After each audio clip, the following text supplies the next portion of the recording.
Ingeniero Manuel Nervi, muy buenas noches. Vamos a continuar con lo que es ingeniería estructural.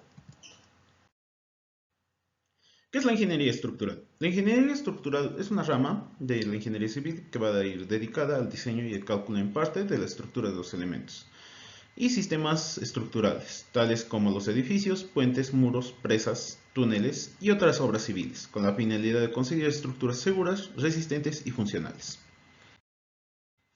¿Cuáles son los objetivos de la ingeniería estructural? ¿No? Va a ser la de evaluar el efecto de las cargas sobre la estructura a lo largo de su vida útil. Vamos a establecer, ¿no?, también cómo la estructura va a soportar estas cargas. Vamos a seleccionar materiales, componentes y conexiones de las estructuras que soportarán las cargas de forma segura y sin deformación excesiva. Vamos a evitar las deformaciones. Vamos a planificar una secuencia de construcción segura, la más adecuada que venga a ser, ¿no?, para que la edificación prevalezca, ¿no?, a lo largo del tiempo, al paso del tiempo. Vamos a preparar dibujos y especificaciones de la estructura completa. Tenemos que tener un esquema bien realizado y detallado de cómo va a ser, ¿no?, nuestra estructura, lo que vamos a edificar. Y también la supervisión, ¿no?, de la construcción para verificar que los planos de construcción sean seguidos a detalle. Como hemos visto en temas anteriores, ¿no?, tiene que prácticamente el residente de obra tiene que estar, ¿no?, verificando, ¿vale?, tiene que controlar, ya que es el que se queda, ¿no?, a lo largo de la obra. En la ingeniería estructural vamos a encargarnos, ¿no?, como hemos mencionado, de estimar la resistencia mínima de los elementos sometidos a cargas vivas, cargas muertas y cargas eventuales, que pueden ser los sismos, vientos, nieve, etc., que va a procurar un estado de servicio mínimo al menor costo posible. ¿Qué son las cargas estructurales? Son aquellos que deben ser incluidas, ¿no?, en el cálculo de los elementos mecánicos. Estos cálculos mecánicos son las fuerzas, los momentos y los desplazamientos que puedan afectar a la estructura, ¿no? Como sistema y elemento que componen las cargas estructurales pueden ser clasificadas como las cargas muertas, las cuales actúan de forma continua y sin cambios significativos. Pertenecen a este grupo el peso propio de la estructura. También tenemos las cargas vivas, son las que van a variar en intensidad o con el tiempo, o por el uso, ¿no?, de exposición de la estructura, tales como el tránsito en puentes, de maquinarias, ¿no? En edificaciones podemos ver, ¿no?, las personas que entran, salen, ¿no?, son variables. En una reunión o en una fiesta, etcétera, va a variar.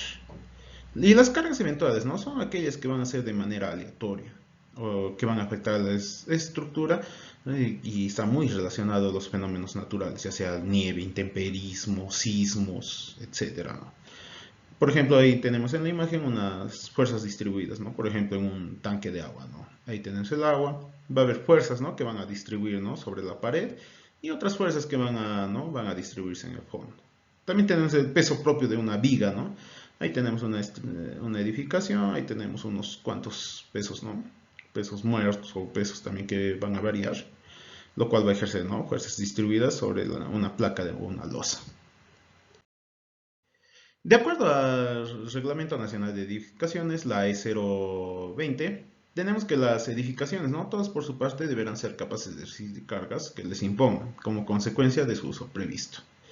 Como hemos visto, ¿qué es una carga? La carga va a ser una fuerza u otras acciones que resulten de peso de materiales, de construcción, ocupantes y sus pertenencias, efectos y efectos del medio ambiente. Movimientos diferenciales o cambios diferenciales y cambios dimensionales restringidos, ¿no? Entre ellos podemos observar que es la carga muerta, es el peso de materiales y dispositivos de servicios, equipos, tabiques y otros elementos soportados por la edificación, incluyendo su peso propio, ¿no?, que sean permanentes o con una variación de magnitud pequeña con el tiempo.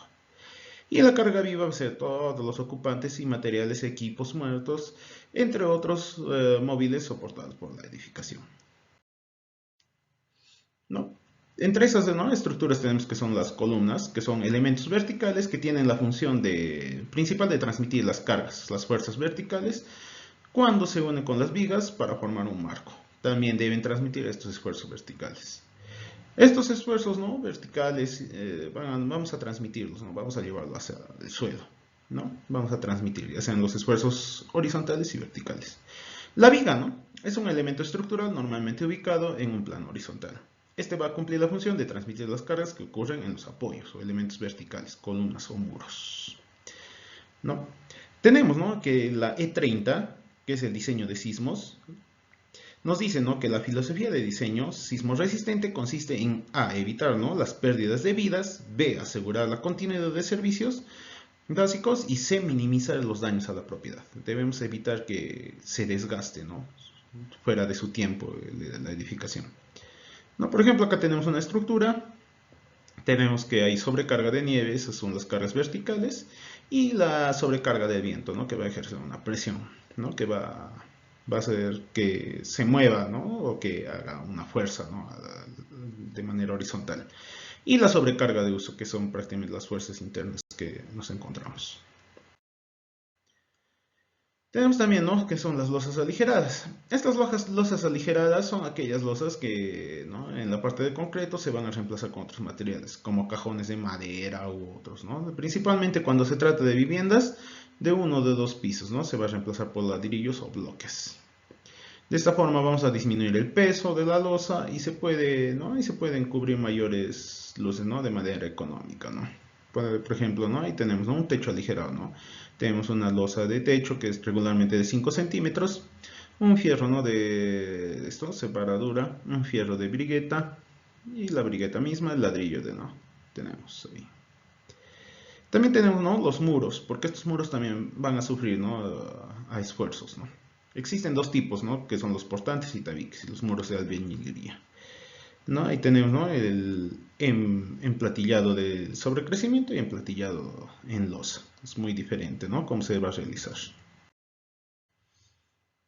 Bueno, las normas que nos va a dar para las estructuras, ¿no?, para estas guías, ¿no?, para esto, según el Reglamento Nacional de Edificaciones, tenemos la E10, que va a ser en madera, la E20, que va a ser, que habla sobre las cargas, la E30, que va a ser sobre los diseños sismos resistentes, y la E60, que son el crecimiento concreto armado, ¿no? Tenemos la E70, que nos habla de albañilería, la E80, que es sobre el material del adobe, la E90 de estructuras metálicas. Cada una tiene, ¿no?, su límite de resistencia, todo.